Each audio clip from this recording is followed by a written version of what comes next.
Hey guys, this is Steven with Vivid Insights in Marketing, and today this video is going to be about 6 easy tips to improve your SEO.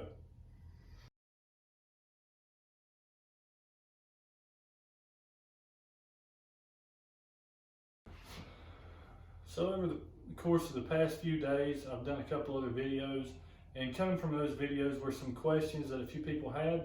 So I thought it would be helpful to just come up with 6 easy tips that people can do right now to improve their website's SEO. So we'll get started with number 1, which is page title. The page title is what shows up as the primary information about your website when you're scrolling through the search engines, and when you have your tabs at the top of your browser. That is the page title you see. You don't want that to be too long, and you don't want there to be any duplicate words, because the duplicate words can be seen as keyword stuffing by Google, which keyword stuffing would be a way of circumventing the relevancy of the information that they want to see out of the content you put on the search engines. Number 2 is your domain name.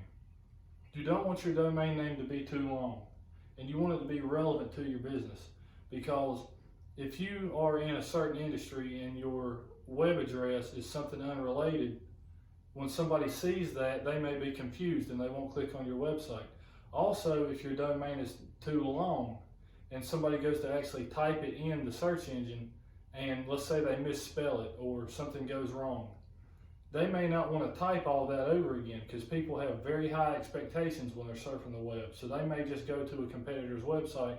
So you don't want it to be too short, because you do want it to be relevant, but you don't want it to be too long to where it can be frustrating for your viewers. And you want your content to be relevant.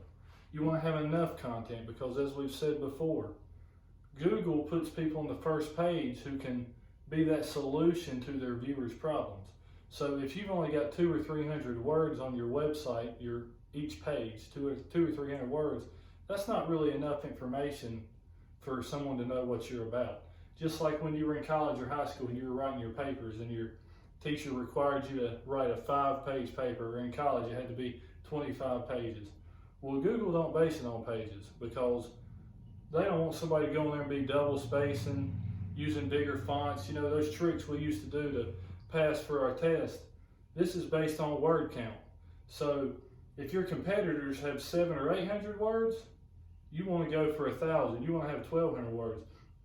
On my personal website, I'm going for 1,500 to 2,000. And the key is it all has to be quality. You don't want to just have a bunch of random stuff on there that's not relevant to your website. Everything needs to be quality, and you need to have a lot of it. And it's not hard to do if you're truly an expert in your industry. Next, we have images. People like to look at pictures. People like to watch videos. But you do need the text on your website so Google can crawl that and bring you up on the search engines. Just like on your pictures, when you download a picture to put it on your website, you're going to have some random combination of letters. You've seen it before. You download a picture off Shutterstock or some stock photo website, you'll see image or JPEG 1, 2, 3 and the random letters. You don't want to upload it like that onto your website. You want to actually go in and use the keyword that's relevant to that photo, so whenever you upload that to your website, it's relevant and it's got metadata that will actually help you rank higher on the search engines. Social media. You want to have all your social media linked up to your website. That's another thing that Google looks at. If you have people on social media liking your content, or they read something on social media and they click it and it's a referral site, they go to your website, Google is watching that. They see the traffic that's coming into your website and they say, okay, he's providing some value for these viewers. So for that reason, they will rank you higher on the search engines. Page headings. This one right here is one of the most important things, and a lot of times this can be messed up by people who's wanting to cut corners, because building your website can really be a big project. And if you're putting text on your website, and let's say you're using a website builder like Wix, and you want to put text. So you put text, you change the font, you change the size, and you make it centered, and you do all this stuff. It takes all this time just to make this one text. Well, then when it's time to make the next text, you have to do it all over again. So you go and you see where there's different headings. Well, if you don't know what that is, you see that the different headings have different fonts and they have different sizes, and you're thinking, well, I'll just use heading 1 because I want to have a big heading for my subtopic. So I'll just take that, so that way I don't have to waste time going in and changing the font size. Well, that can be a problem because you're only allowed to have one H1 heading on your website. Another problem is if you do that and you've got all these H1s and then you go down to your smaller text and you choose H4, you've just skipped H2 and H3, and that puts a gap between your headers, which is another problem. That will derank your website. And when it comes to the headings, what Google does is they crawl your page. They have Google crawlers that go through your page. Very often, this is how they see if your information is relevant. This is how they constantly rank and update the rankings on the search engines, is it's ranked H1 through H6. So whatever your H1 is, that needs to be the most important information on your website. So that needs to be up at the top. It's one of the first things people see. And you need to have an H1 because Google reads it by the heading. So if you have H1 at the bottom, Google is going to go all the way to the bottom. That's the first thing they're going to look at. They start with H1, they go down the page.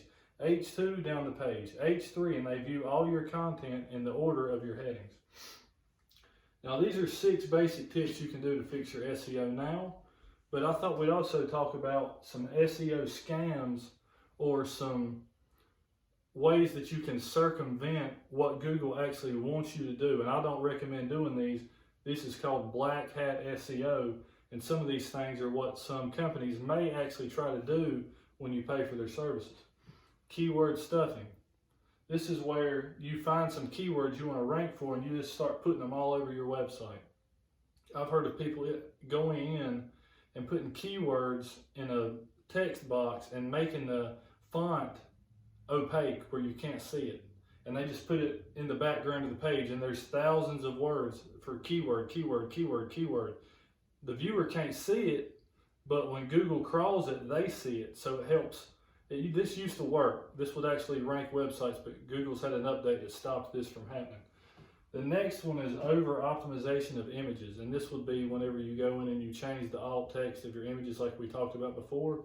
And let's say you've got a picture of a computer, somebody typing on a computer, but the topic of where you have that picture is something different, and you put the alt text in for what you're talking about and not what the picture is. That would be over optimization because it's not relevant to the picture. Irrelevant keywords. So if you're doing some keyword research and you find some keywords that you think can get you some traffic, you know how to do the keyword research, you find a keyword that you can compete for, has a good traffic volume, you want to use this, but it has nothing to do with your website. And you start getting people to view your website, you're getting traffic, you're actually showing up on the first page. Eventually Google's going to catch up to this, they're going to find it, they will de-index your website, and in the meantime, when people click on that link for whatever it is that keyword you're using, and they go to your website and see it has nothing to do with the keyword, they're out of there. And that's going to make your bounce rate higher. And Google sees your bounce rate, they see your click-through rate, and they'll use that to lower you on the rankings as well. Hidden links and pages. So you can actually build pages on your website that the viewer can't see, but Google will still crawl these pages.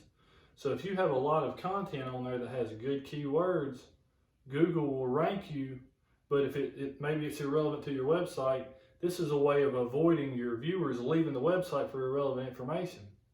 Well, that's another tactic that Google frowns upon, and they will de-index you very quickly for doing that.